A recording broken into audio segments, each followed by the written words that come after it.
दोस्तों, भारत के एक हिंदू गांव में ऐसा अजाब आया कि पूरा हिंदू गांव ही पानी में बह गया।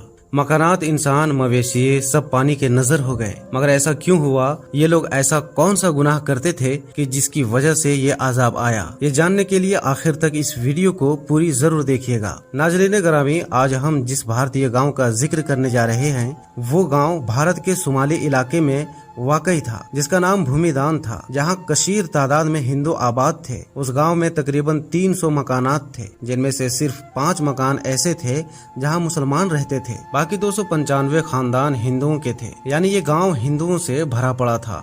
और इस गांव के खास बात ये थी कि इस गांव के सभी हिंदू खुशहाल थे और करीब के शहर में कारोबार किया करते थे। अगर किसी हिंदू को माली मुश्किल का सामना होता तो दूसरे हिंदू मिलकर उसकी मदद करते, ताकि इस गांव के हर हिंदू खुशहाल रहे। इसके बरअक्स दूसरी जानिब 5 मुसलमान खानदान भी थे जो मुफलिसी और गुर्बत की जिंदगी गुजार रहे थे। हिंदू इन्हें तशद्दुद का निशाना भी बनाते थे और इन पर झूठे इल्जामात भी लगाते थे। भूमिदान नामी इस हिंदू गांव में एक छोटी सी मस्जिद भी थी, जिसमें अक्सर ताला लगा रहता था। कभी कभार कोई मुसलमान हिम्मत करके इस मस्जिद में जाता और नमाज अदा करता। एक बार ऐसा हुआ कि चंद मुसाफिरों का गुजर इस गांव से हुआ, जो इस हिंदू गांव को क्रॉस करके अगले शहर जाना चाहते थे।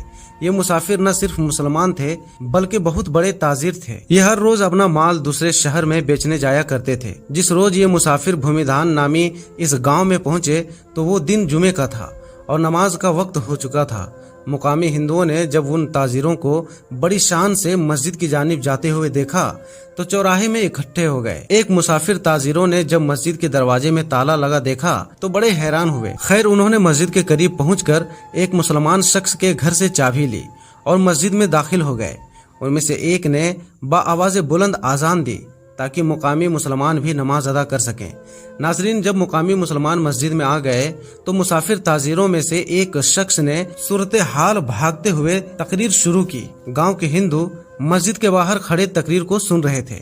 यही वजह थी कि तकरीर करने वाले ने हिंदुओं को अल्लाह के आजाब से डराया और हजरत लूत अलैहिस्सलाम की कोत का हाल बयान किया कि कैसे वो हम जिन्स परस्ती पर मुब्तिला हुए और अल्लाह ने आजाब नाजिल किया। जबकि तकरीर करने वाले शख्स ने मुसलमानों पर जुल्म ढाने वालों बदतरीन अंजाम से भी आगाह किया। जिसके बाद जुमे की नमाज अदा की गई और ताजीर अपनी मंजिल को चल दिए। दूसरी जानिब गांव के हिंदू जिन्होंने तकरीर सुनी थी, बजाय इसके कि मुसलमानों से अच्छा सलूक करते, उनमें ऐसी खराबी पैदा हो गई कि जिसका किसी ने तसव्वुर भी न किया था। भूमिदान नामी उस गांव के तमाम हिंदू हम जिन्स परस्ती में मुब्तिला हो गए। गांव के पंडित ने मुसलमान ताजिर की तकरीर सुनी तो उसने ये कहना शुरू कर दिया कि मुसलमान झूठ बोलते हैं। मर्द का मर्द से जिनसी लुत्फ हासिल करना या औरत का औरत से जिनसी लुत्फ हासिल करना कोई बुराई नहीं।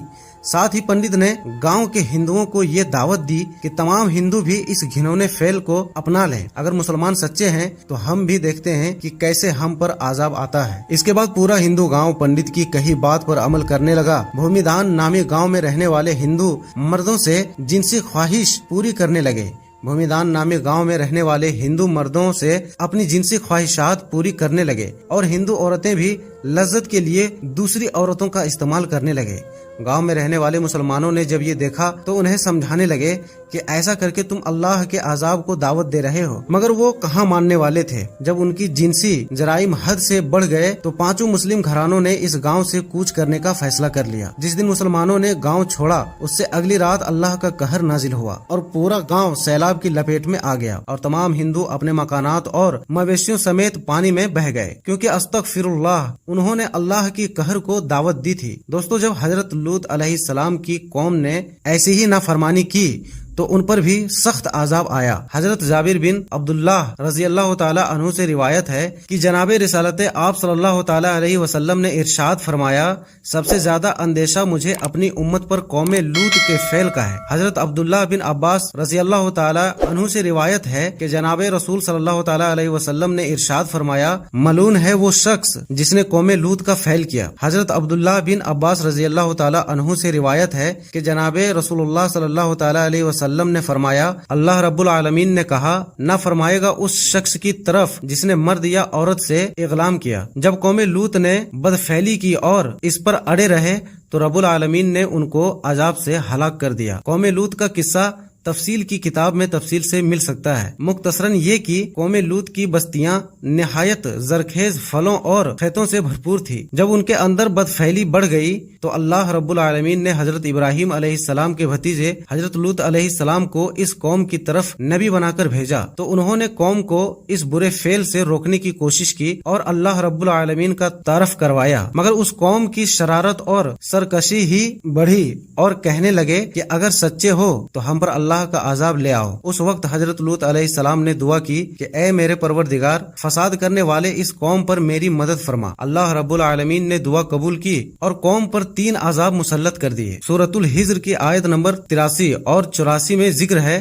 بس سورج نکلتے نکلتے انہیں ایک بڑے زور کی آواز نے پکڑ لیا، بالآخر ہم نے اس گوہر کو اوپر تلے کر دیا اور ان لوگوں پر کنکر والے پتھر برسائے۔ اللہ رب العالمین نے قوم لوط کی بے حیائی کی وجہ سے ایسا عذاب دیا کہ کسی امت کو بھی ویسا عذاب نہیں دیا گیا۔ اس لیے حدیث پاک میں کلم ہے کہ جس کو بھی قوم لوط کے جیسا عمل کرتے پاؤ تو فاعل اور مفعول دونوں کو قتل کر دو۔ ایک روایت تو یہ بھی ہے کہ جو شخص چوپایا سے بدفعلی کرے تو اس کو اور جانور کو دونوں کو قتل کر دو۔ ناظرین، ابن ابی دنیا نے محمد بن مفکر رضی اللہ تعالی عنہ سے روایت کی ہے کہ حضرت خالد بن ولید رضی اللہ تعالی عنہ نے خلیفہ اول حضرت ابو بکر صدیق رضی اللہ تعالی عنہ کو لکھا کہ رب کے اعتراف پاز ایسے لوگ پائے جاتے ہیں جو عورتوں کی طرح مردوں سے نکاح کرتے ہیں۔ تو حضرت ابو بکر صدیق صحابہ کو جمع کیا، جن میں مولا علی مرتضی بھی شامل تھے، اور فرمایا اغلام ایسا گناہ ہے جس کو کبھی بھی کسی نے نہیں کیا سوائے قوم لوط کے، اور اللہ رب العالمین نے اس کی جو سزا دی وہ سبھی کو معلوم ہے۔ میری رائے یہ ہے کہ ایسے شخص کو آگ میں جلا دینا چاہیے۔ چنانچہ حضرت صدیق اکبر نے حضرت خالد بن ولید رضی اللہ تعالی عنہ کو لکھا کہ ان کو آگ میں جلا دو، تو حضرت خالد بن ولید نے ان سب کو آگ میں جلا دیا۔ اور حضرت اعظم حضرت ابو حنیفہ رضی اللہ تعالی عنہ کے نزدیک بھی ایسا فعل کرنے والوں کو آگ میں جلا دیں یا ان پر دیوار گرا دیں۔ ہمیشہ ایسے گندے عمل سے بچنا چاہیے کیونکہ اللہ کی ناراضگی کا سبب بنتا ہے۔ آخر میں دعا ہے کہ اللہ رب العالمین اپنے فضل سے ایسے تمام آفت سے بچائے، ہماری پوری حفاظت فرمائے، آمین ثم آمین۔ دوستو، آپ لوگ ہمیں بتائیں یہ واقعہ آپ کو کیسا لگا۔ اگر اچھا لگا ہو تو اس واقعے کو، اس ویڈیو کو زیادہ سے زیادہ شیئر کریں اور ہمارے چینل کو سبسکرائب ضرور کر لیں۔ پھر ملیں گے ایک اور نئی ویڈیو کے ساتھ، تب تک کے لیے السلام علیکم، اللہ حافظ۔